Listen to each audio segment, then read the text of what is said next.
Hey everyone, good morning from Toronto. It's finally warming up here. We had so much snow. I thought the winter was over. But anyway, I just wanted to share with you that I wrote for the Indigenous women because their identities are being taken away and they're basically being marginalized. I shared that campaign from Amnesty International. So I wrote for them and I got a response from one of the chiefs from Edmonton. And so I just wanted to encourage others that our actions do make a difference and we do have a responsibility to Canada. For those of us who are here, especially to the Indigenous people, it is their land, after all, that we're living on. So I got a very nice response, and I don't know much about the issue. I only know what I read from Amnesty International about how when they get married into a different culture, then the children lose that identity if it's from the woman's side. But if it's from the man's side, they don't. So I felt it was important enough for me to use my voice to support the women, the Indigenous women, getting their rights established and protected, and that's why I wrote. If you want, you can write. Amnesty International is global, so they do have different areas that they work in depending on the country that you're in. And I sent the email response I got to Amnesty International to their office so that they can see. But it is important. It's something the Conservatives have been working on for a long time, and he listed in there all the different areas that they have been helping with and what they've been doing. And there was also an invitation to come to testify, but I'm not Cree. I'm not of the North American Red Indian tribes. So I can't go and testify, at least that's the way I look at it. But I can use my voice in support, and I can use my voice in support of their human rights and what they are standing for. And it's quite funny, actually, because not funny like in a laughing way, but in a spiritual way, because I looked him up, this MP, to see who he is, and he's in Edmonton, and he's from the Cree background. The Cree nation is actually the nation that Elvis Presley is tied to on his grandmother's side. They have Cree people in their family. So I remember when I was in England, I had gone to meet his cousin. But I didn't go to meet her knowing she was there, but there was an Elvis Presley store in London, and I saw it and I went in, and his cousin happened to be there, and I got a book signed.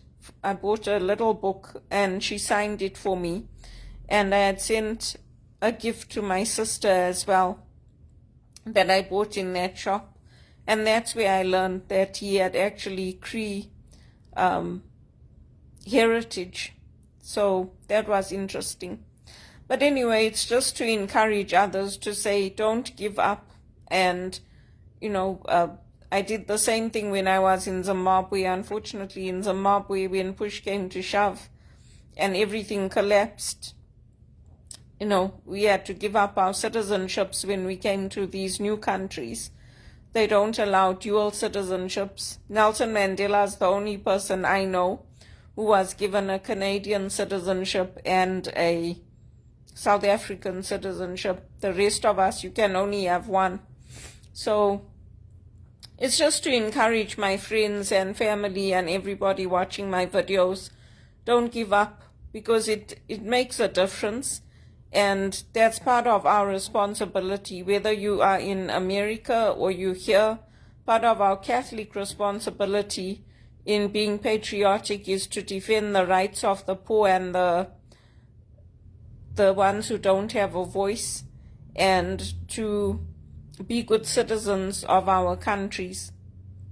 So I don't just do it for America, I do it for Canada too, because sometimes all these campaigns and things that I get, they usually contact me from America.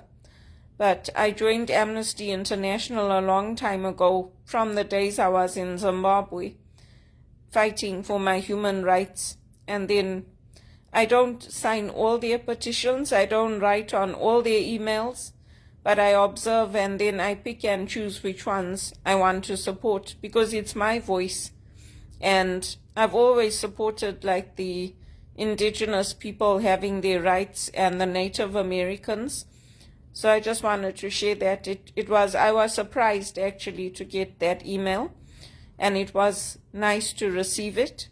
But that comes again to yesterday's scripture, where we were looking at the trickle of water that starts in the temple, and how then that water comes up to the knee height, and then it becomes overwhelming. It comes up to the hips, and how the trees that benefit from that water, they are used for medicinal purposes and for food. And then we see that image of Jesus coming, and you don't need to go to that water. You don't have to sit outside that portico and wait. Like, you don't have to wait to go to Lourdes or to go to Fatima or to go to the Martyrs Shrine or wherever, or Knock Shrine. Yes, it's nice to go, but Jesus comes to us. And Jesus comes to us in that Eucharist. Jesus comes to us the same way he came to that man who was sitting on his mat and saying, I don't have anyone to help me, to put me in the water. And by the time I get there, the water stopped moving, because they had to go at a certain time. If they didn't go when that water was moving, they wouldn't get the benefits of that healing. And Jesus says, do you want to be well? And he doesn't answer him in a direct way. He doesn't say, yes, I want to be well. He says, well, there's no one here to come and help me. I'm all alone and, feeling isolated, feeling like I can't do anything. Then by the time I actually get to that water, it stopped moving, and then I can't even get well. And Jesus doesn't say anything to him. He just says, get up, pick up your mat and walk. And that's how Jesus comes to us.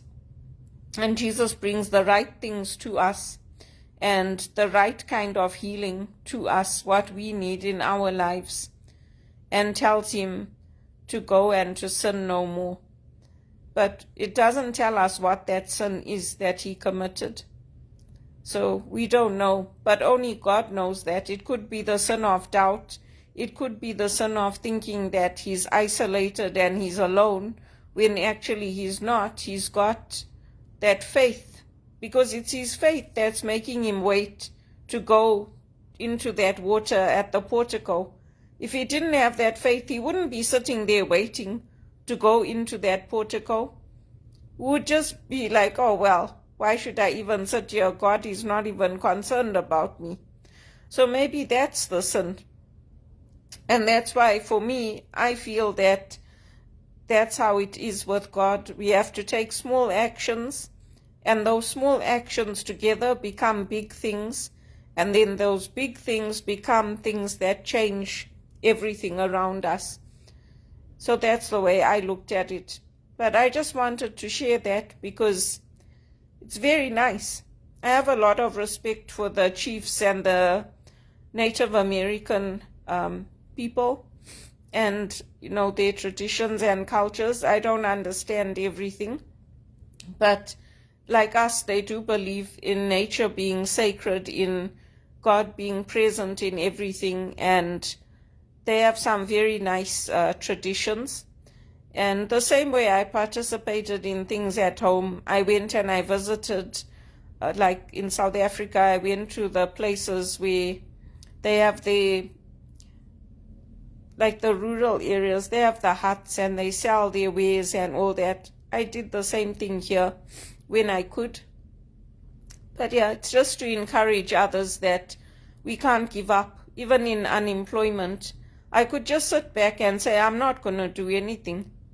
But we have to take small actions. We have to apply for jobs. We have to look for things that are in our field or related areas. We have to not give up.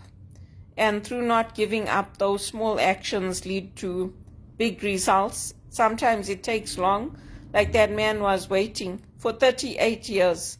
And sometimes people are suffering for long, long periods from diseases and things like that before they get healing, or before they get an answer to their prayers, or before things happen that strengthen them. And it's that stability of being strong in who we are, in our faith, because life is full of stormy seas, but it's that stability of putting our trust in the Lord that can't be shaken. That's how I think about it, and that's the way I think about the scriptures. So that's one small thing that I did. But that email, the way Amnesty set it up, it went out to a lot of people. So that's why when I choose which ones I'm going to write for, I choose carefully, because they send it to many, many MPs. They send it to MPs across Canada. They send it to the Prime Minister's office. They send it to many, many people. So that's why I'm very careful in which ones I choose to support. And I use their template. I don't change it, because I'm not Native American. I'm not indigenous, but I do whatever I can to help them. And it's nice that I made a difference for the Cree people, because Elvis Presley's roots are tied to the Cree people. So it's good for me. I like that. So yeah, that's just something for people to think about and to remember, and not to give up. I'm still sending out my link for donations, and I did so many tests for teleperformance. Each test is like 40 minutes, so there was a retreat at the church, but I forgot about that, because by the time I finished doing those tests, at the end of the day, I'm exhausted, and I did them Monday and Tuesday, so maybe today I'll go for the last day if I'm not tired. But yeah, that's how it goes, because then I've still got other things to do aside from the tests, and interviews as well in between for jobs. And some of the jobs that I can't do them because they start, like some of the shelter worker jobs, they start at 6:30 in the morning. I can't do those jobs because of my health. So I need something with regular hours that's going to be a day shift. So that's what I try to look for. That's what I try to apply for. And that's how we help ourselves on this journey. So let's see. But yeah, the Conservatives are doing a lot for the Indigenous people. And it's nice to contribute. Like, I don't expect to change the world, but through small actions, God changes the world.